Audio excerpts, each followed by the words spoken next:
இந்திய அளவில் இரண்டாவது பெரிய பொருளாதார மாநிலமாக தமிழ்நாடு வளர்ச்சி பெற்றிருப்பதை அறிந்து கொள்ளாமல் அற்பத்தனமாக இபிஎஸ் அறிக்கை விட்டிருப்பதாக அமைச்சர் TRP ராஜா விமர்சித்துள்ளார்.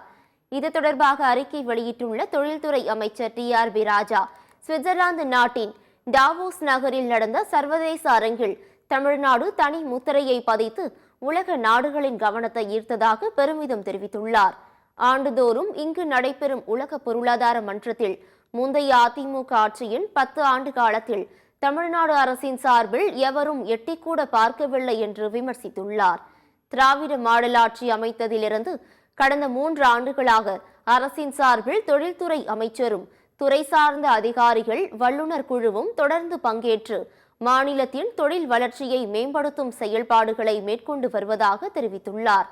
கடந்த மே 2021 முதல் முதலீட்டாளர் சந்திப்புகள், உலக முதலீட்டாளர் மாநாடு ஆகியவற்றால் பன்னாட்டு உள்நாட்டு நிறுவனங்களுடன் 893 புரிந்துணர்வு ஒப்பந்தங்கள் போடப்பட்டதன் விளைவாக 19,17,917 நேரடி வேலை வாய்ப்புகளுடன் 31,53,862 மொத்த வேலைவாய்ப்புகள் உருவாவதற்கான சூழல் ஏற்படுத்தப்பட்டுள்ளதாக எதிர்க்கட்சித் தலைவர் எடப்பாடி பழனிசாமிக்கு அமைச்சர் TRP ராஜா விளக்கமளித்துள்ளார்.